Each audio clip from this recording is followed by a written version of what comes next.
بسم الله الرحمن الرحيم.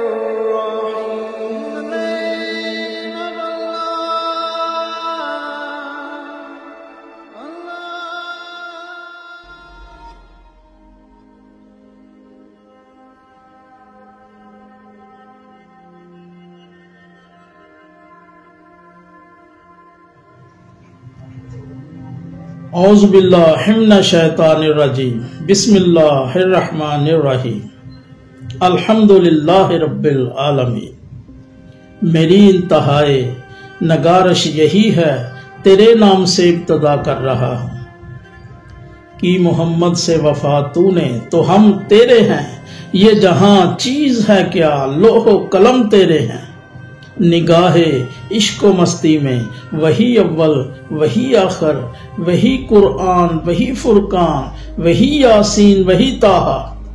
مکھ چند بدر شاسانیے، متھے چمکے لاٹ نورانیے، کالی زلف تے اکھ مستانیے، مخمور اکھی ہن مد بھریاں. اس صورت نو میں جان آکھاں کہ جانے جہان آکھاں.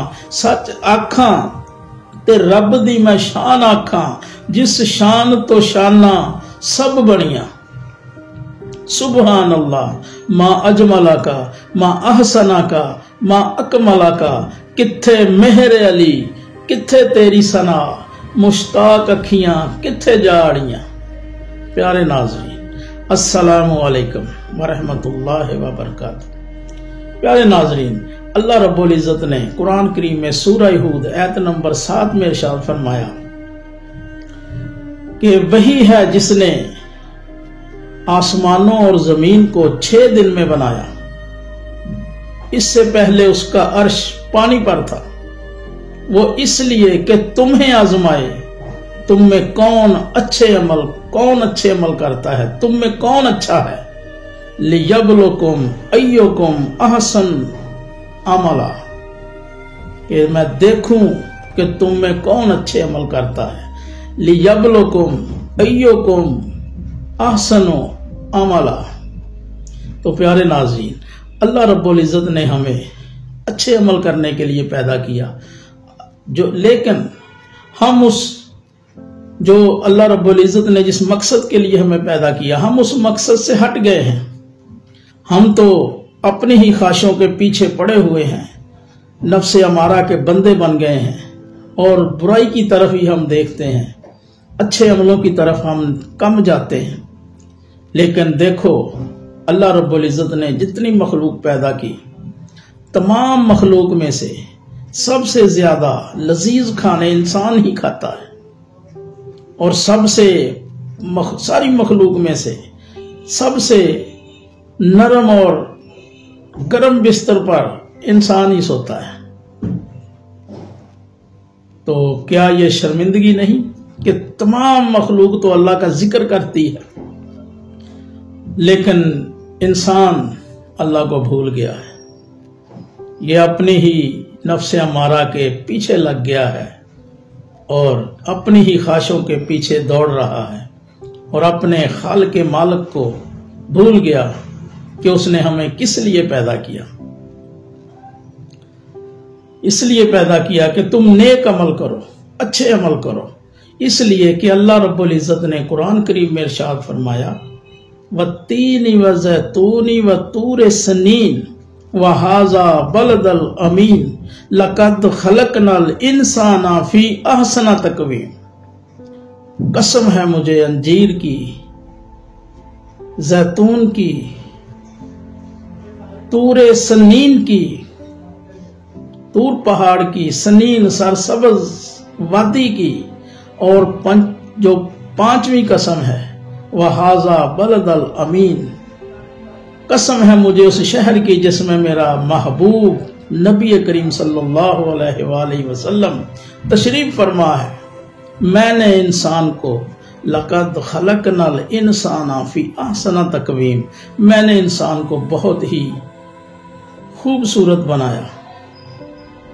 میں نے انسان کو اس لیے کہ یہ اللہ تعالیٰ کا نائب ہے، اللہ رب العزت نے اس کو ایک صفت علم کی دے کر تمام مخلوق میں اس کا مقام اور مرتبہ بلند کر دیا اور یہ اشرف مخلوق ہوا۔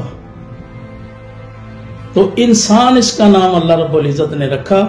انسان کا معنی ہے آنکھ کی پتلی، جو لینز ہوتا ہے نا انسان کا جس سے وہ دیکھتا ہے، اس کو انسان کہتے ہیں۔ بس اس کو ہی ٹھیک کرنا ہے، یہی میسج دیتی ہے دل کو، عقل کو، یہی میسج دیتی ہے برائی کا، اسے ٹھیک کرنا پھر یہی میسج دیتی ہے اچھائی کا کہ ہم نیک عمل کریں۔ اللہ رب العزت نے اس کو اس لیے حسین بنایا کہ 5 قسمیں کھا کر اللہ رب العزت نے یہ انسانوں کو یقین دلایا کہ میں نے تمہیں بہت ہی حسین بنایا ہے۔ دیکھو ہم جب قسم کھاتے ہیں نا کسی کو یقین دلانے کے لیے تو اللہ کی کھاتے ہیں، تاکہ دوسرا جس کو ہم اپنا یقین دلا رہے ہیں کہ وہ ہم پر یقین کرے تو ہم اللہ کی قسم کھاتے ہیں کہ اللہ کی قسم میں نے یہ کام نہیں کیا، میں نے یہ نہیں کہا، اس لیے کہ اللہ عظیم ہے، اللہ بہت بڑا ہے، اللہ کا مقام اور مرتبہ بہت بلند ہے، وہ خالق ہے، وہ مالک ہے روز جزا کا، تو اس لیے اس کی قسم کھاتے ہیں۔ لیکن جس کی اللہ قسم کھائے اور جس کے لیے کھائے، یہ کتنی پیاری بات ہے کہ اللہ رب العزت نے انسان کے لیے 5 قسمیں کھائیں اور اسے یہ یاد کرایا کہ میں نے تمہیں بہت حسین بنایا ہے۔ لَقَدْ خَلَقْنَا الْإِنسَانَ فِي أَحْسَنِ تَقْوِيمٍ، میں نے تجھے بہت ہی حسین بنایا اس لیے کہ تم کام بھی اچھے کرو، عمل بھی اچھے کرو، اس لیے تمہیں بنایا۔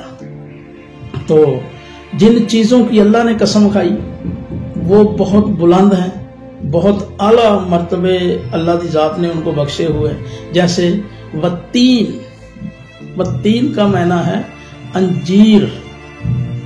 انجیر جو ایک پھل ہوتا ہے، یہ غذا بھی ہے اور شفا بھی ہے۔ غذا اس لیے کہ لوگ اس کو کھاتے ہیں، اور شفا اس لیے کہ یہ اس کا فضلہ نہیں بنتا، یہ پوری کی پوری جسم میں حل ہو جاتی ہے، اور جسم میں جتنی بھی رطوبت ہوتی ہے، ریشہ وغیرہ، یہ اس کو ختم کرتی ہے۔ تو اس میں اللہ رب العزت نے بڑی برکت رکھی ہے انجیر میں، تو اس کا فضلہ نہیں بنتا۔ پھر جب حضرت آدم علیہ السلام اور اماں حوا علیہ السلام جب زمین پر اتارے اللہ رب العزت نے، تو انہوں نے جو اپنے ستر چھپانے کے لیے پتے باندھے تھے وہ انجیر کے پتے تھے، تو وہ جب آپ نیچے آئے تو وہ پتے، جب آپ نے لباس دوسرا پہنا تو وہ پتے ایک ہرنی کی نسل ہے اس کو کھلا دیے، تو اللہ رب العزت نے ان پتوں کی بدولت اس ہرنی کی ناف میں سب سے اعلیٰ خوشبو مشک جو ہے کستوری اس کی ناف میں رکھ دی، اس کی ناف کی میل بنا دی۔ کستوری جو سب سے اعلیٰ مشک ہے، خوشبو سب سے اعلیٰ، وہ اسی انجیر کے پتے کی بدولت۔ تو اللہ رب العزت نے ارشاد فرمایا کہ مجھے اس انجیر کی قسم جو اتنی عظمت والی ہے، لَقَدْ خَلَقْنَا الْإِنسَانَ فِي أَحْسَنِ تَقْوِيمٍ، میں نے انسان کو بہت ہی خوبصورت بنایا۔ دیکھو لوگ آج جو بھی اللہ رب العزت نے کسی کو چہرہ دیا ہے نا، وہ اس پہ راضی نہیں ہے، وہ کریم لگا رہا ہے، کوئی کچھ لگا رہا ہے، کوئی اپنے بالوں کو کالا کر رہا ہے، کوئی اپنے بالوں کو لال کر رہا ہے، وہ راضی نہیں ہے۔ لیکن اللہ فرما رہا ہے کہ میں نے تجھے بہت ہی حسین بنایا ہے، تو اللہ پر یقین نہیں کر رہا، کریموں پر یقین کر رہا ہے، خضاب لگا رہا ہے، تو اللہ پر یقین نہیں کر رہا کہ اللہ نے خوبصورت بنایا ہے۔ اللہ اتنی قسمیں کھا رہا ہے، اتنی عظمت والی چیزوں کی قسمیں کھا رہا ہے کہ میں نے تجھے بہت خوبصورت بنایا ہے، مجھے انجیر کی قسم۔ تو والتین والزیتون، یعنی زیتون غذا بھی ہے، شفا بھی ہے، غذا اس لیے کہ لوگ اس میں سالن پکاتے ہیں، اس کو کھاتے ہیں، اور شفا اس لیے کہ اس کی مالش کرتے ہیں، جوڑوں کے درد میں، پٹھوں کے درد میں پٹھے رک جاتے ہیں تو اس کی مالش کرتے ہیں۔ یہ حکیم بتاتے ہیں کہ آپ زیتون کی مالش کرو، اس لیے یہ غذا بھی ہے اور شفا بھی ہے۔ اور پھر تمام جو کائنات میں اللہ رب العزت نے پیدا کی ہیں جاندار چیزیں، جیسے درخت، انسان، تو یہ سب پانی کے ساتھ چلتے ہیں، پانی ان کی مجبوری ہے، پانی کے بغیر یہ زندہ نہیں رہتے۔ لیکن زیتون ایک ایسا پودا ہے، اللہ رب العزت نے اس کو ایسا مقام بخشا ہوا ہے کہ یہ 100 سال تک بھی اس کو پانی نہ ملے تو یہ ایسے ہی پھل دیتا ہے، ایسے ہی پھلتا پھولتا ہے، ایسے ہی پھولتا ہے یہ، اور اس کی عمر بھی 100 سال تک ہو سکتی ہے، 200 سال تک ہو سکتی ہے اس کی عمر، اور یہ خشک پہاڑوں میں ہوتا ہے۔ تو اللہ رب العزت نے ارشاد فرمایا کہ مجھے اس زیتون کی قسم جسے میں نے پیدا کیا جو پانی کا بھی محتاج نہیں ہے، لَقَدْ خَلَقْنَا الْإِنسَانَ فِي أَحْسَنِ تَقْوِيمٍ، میں نے انسان کو بہت ہی خوبصورت بنایا۔ پھر وَالتِّينِ وَالزَّيْتُونِ وَالطُّورِ، یعنی پہاڑ وہ جس پر اللہ رب العزت نے اپنی تجلی فرمائی تھی۔ جب حضرت موسیٰ علیہ السلام کی قوم نے، ان کے ماننے والوں نے حضرت موسیٰ علیہ السلام سے یہ مطالبہ کیا کہ ہم بھی تمہارے اللہ کو دیکھنا چاہتے ہیں، ہم بھی دیکھیں گے کہ آپ کس سے باتیں کرتے ہیں، آپ نے فرمایا کہ میرا اللہ مجھ سے باتیں کرتا ہے اور آپ مجھ پر یقین کرو۔ لیکن ان لوگوں نے کہا کہ نہیں، ہم تو آپ کے ساتھ جائیں گے، ہم دیکھیں گے۔ حضرت موسیٰ علیہ السلام نے جب اللہ سے پوچھا کہ یا اللہ یہ تو یہ کہہ رہے ہیں کہ ہم نے بھی اللہ کو دیکھنا ہے، تو اللہ رب العزت نے قرآن کریم میں ارشاد فرمایا کہ لن ترانی، یہ ہرگز مجھے نہیں دیکھ سکتے، اس لیے کہ یہ میرے محبوب رسول پر یقین نہیں کر رہے، تو یہ کہہ رہے ہیں کہ ہم نے دیکھنا ہے جا کر اللہ، تو لن ترانی یہ ہرگز نہیں دیکھ سکتے۔ لیکن اگر اسی معاملے کو آقا کریم صلی اللہ علیہ وآلہ وسلم کے ساتھ دیکھیں تو آقا کریم صلی اللہ علیہ وآلہ وسلم کی شان سب سے بلند اور اعلیٰ اور عرفہ ہے۔ آپ تمام انبیاء کے سردار ہیں، آپ تمام انبیاء کے امام ہیں، آپ وجہ تخلیق کائنات ہیں، آپ کے لیے ہی یہ دو جہاں بنے ہیں۔ تو جب آپ معراج شریف میں اللہ رب العزت کے ہاں گئے، حضرت جبرائیل علیہ السلام آپ کو لینے آئے کہ اللہ رب العزت نے آپ کو یاد فرمایا ہے، اپنے محبوب کو، اللہ رب العزت نے اپنے محبوب کو یاد فرمایا ہے، تو آؤ چلیں۔ تو اللہ رب العزت نے جب آپ گئے تو قرآن کریم میں ارشاد فرمایا کہ تمہارے محبوب اتنے قریب آئے جیسے قاب قوسین، یعنی کہ اتنے قریب جیسے تیر کمان ایک ہوتا ہے نا، تیر کمان جتنا اس میں فاصلہ ہوتا ہے کمان میں، دونوں کنارے اگر جوڑتے ہیں نا تو اتنا قریب آقا کریم صلی اللہ علیہ وآلہ وسلم اللہ رب العزت کے قریب ہو گئے۔ تو پھر اللہ نے ارشاد فرمایا کہ آپ کے صاحب نہ ہی انہوں نے آنکھ چپکی اور نہ ہی وہ گھبرائے۔ تو ادھر جب حضرت موسیٰ علیہ السلام نے اپنی قوم سے کہا کہ ٹھیک ہے چلو، جب وہ طور پہاڑ پر پہنچے تو اللہ رب العزت کے ایک نور کی تجلی اس پہاڑ پر پڑی تو وہ پہاڑ جل کر سرما بن گیا، وہ کالا ہو گیا، کولے کی طرح ہو گیا، سرما بن گیا اس پہاڑ کا اللہ کے نور کی تجلی سے۔ اور وہ جتنے لوگ تھے 80 یا 70، یہ تفسیر میں آتا ہے 80 ہیں یا 70، دونوں روایتیں آتی ہیں، تو وہ سب کے سب جل گئے اللہ کی تجلی سے، نور کی تجلی سے، اور حضرت موسیٰ علیہ السلام بے ہوش ہو گئے۔ تو جب ہوش آیا تو اللہ رب العزت سے کہنے لگے کہ یا اللہ میں تو انہیں ساتھ لے کر آیا تھا، ان کے گھر والوں کو انہیں لٹانا بھی ہے، تو وہ مجھ سے جھگڑا کریں گے، مجھ سے ان کے بارے میں پوچھیں گے تو انہیں زندہ کر دے۔ تو اللہ کے وہ بہت ہی پیارے محبوب ہیں، بہت ہی پیارے نبی ہیں اللہ رب العزت کے، تو اللہ نے فرمایا ٹھیک ہے، اللہ انہیں پھر جلائے گا، پھر مارے گا، پھر جلائے گا، پھر مارے گا، یہ لوٹ کر پھر میرے پاس ہی آئیں گے۔ تو وہ زندہ کر دیے تھے۔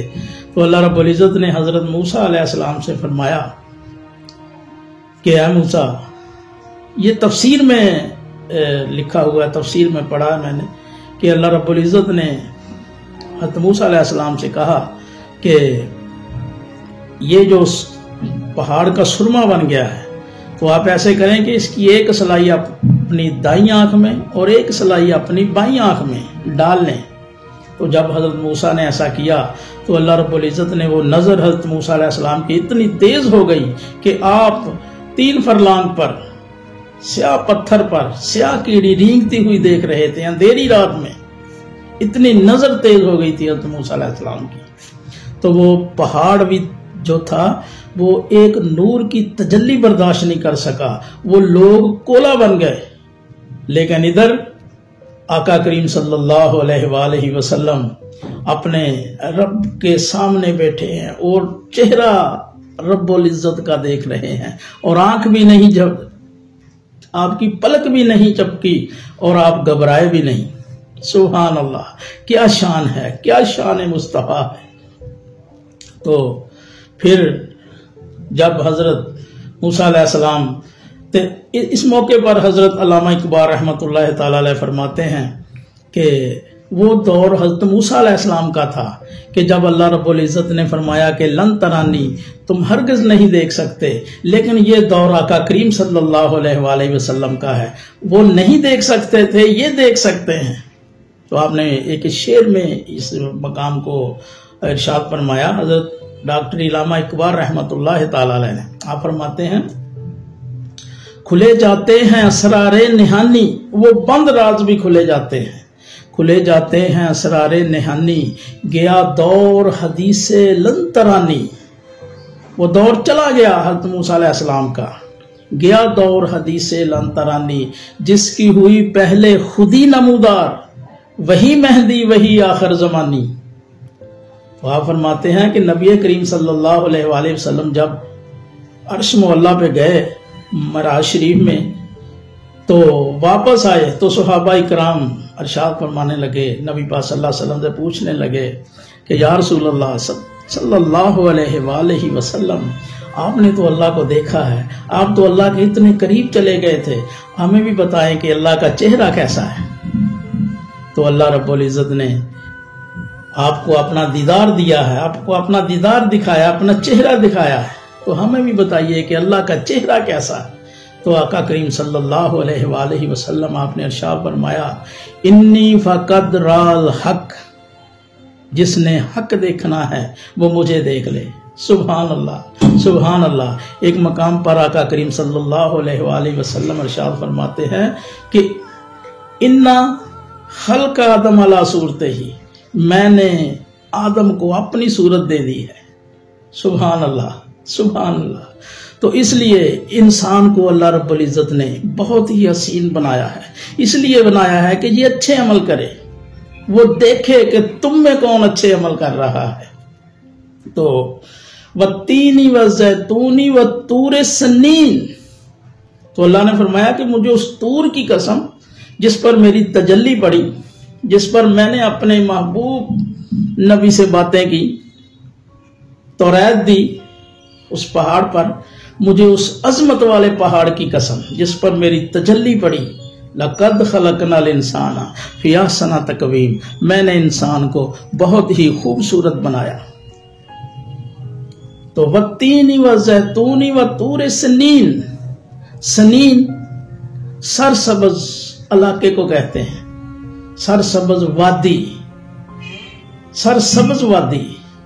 تو جب حضرت موسیٰ علیہ السلام اس وادی کے قریب گئے تو آپ اندر داخل ہونے لگے، وہاں اللہ رب العزت نے حضرت موسیٰ علیہ السلام کو نبوت دی تھی۔ تو جب موسیٰ علیہ السلام وادی کے اندر تشریف لے جانے لگے تو اللہ رب العزت نے فرمایا کہ اے موسیٰ، اپنے جوتے باہر اتار دو، یہ میرا عظمت والا جنگل ہے، یہ میری عظمت والی وادی ہے، یہ سرسبز وادی، یہ میری عظمت والی ہے، سنین، بہت خوبصورت، اس کا معنی ہے بہت خوبصورت، بہت حسین، سنین، بہت حسین، بہت خوبصورت، یہ میری خوبصورت وادی ہے، تو اس میں جوتے لے کے مت جانا۔ یہ زمین پر تھی، لیکن اسی لیے آپ آقا کریم صلی اللہ علیہ وآلہ وسلم تمام انبیاء کے سردار ہیں، تمام سے آپ کی شان نرالی ہے۔ تو اللہ رب العزت نے حضرت موسیٰ علیہ السلام سے فرمایا، کیا موسیٰ، یہ میرا عظمت والا، میری عظمت والی سرزمین، وادی سبز، یہ میری عظمت والی وادی ہے، اس میں آپ جوتے باہر اتار دیں۔ لیکن آقا کریم صلی اللہ علیہ وآلہ وسلم کو جب عرش پر بلایا معراج شریف میں، تو کہا کہ اے محبوب، آپ آ جائیں سمیت اپنے جوڑوں کے، اپنے جوتوں کے سمیت آ جائیں۔ تو آپ اپنی نولین مبارک بھی پہن کر تو عرش مولا پر گئے۔ اس لیے آقا کریم صلی اللہ علیہ وآلہ وسلم کی شان سب سے اعلیٰ ہے، سب سے نرالی شان ہے آپ کی۔ تو اس لیے اللہ رب العزت نے قرآن کریم میں ارشاد فرمایا کہ مجھے اس سرسبز وادی، خوبصورت وادی جس میں نے اپنے ایک محبوب کو نبوت دی، اس وادی کی قسم، سنین اس کی قسم، لقد خلقنا الانسان فی احسن تقویم، میں نے انسان کو بہت ہی خوبصورت بنایا۔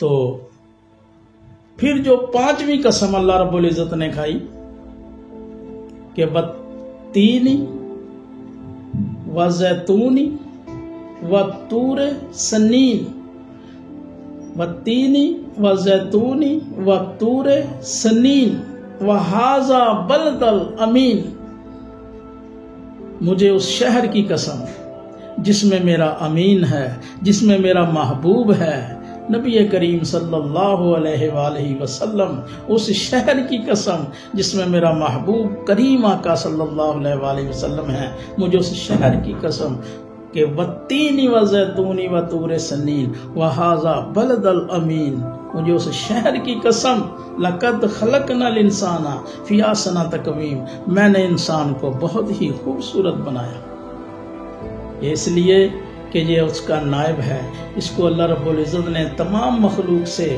علم دیا، ایک علم کی صفت اس کو زیادہ دی اور علم سے اس کو برتری دی، تمام مخلوق میں سے اللہ رب العزت نے اس پر احسان کیے، اس کو خوبصورت بنایا، پھر اس کو اپنا خلیفہ بنایا۔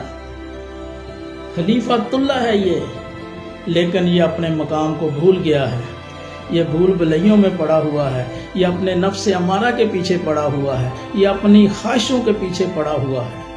خواہشیں تو پوری نہیں ہوتی، جان نکل جاتی ہے انسان کی، لیکن خواہشیں پوری نہیں ہوتی۔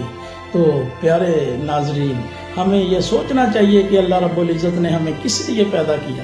اللہ نے واضح فرما دیا لِيَبْلُوَكُمْ أَيُّكُمْ أَحْسَنُ عَمَلًا، کہ میں آزماؤں تمہیں، تم میں کون اچھے عمل کرتا ہے۔ اللہ رب العزت مجھے اور آپ کو اس کو سمجھنے کی اور اس پر عمل کرنے کی توفیق عطا فرمائے۔ وَمَا عَلَيْنَا إِلَّا الْبَلَاغُ الْمُبِينُ۔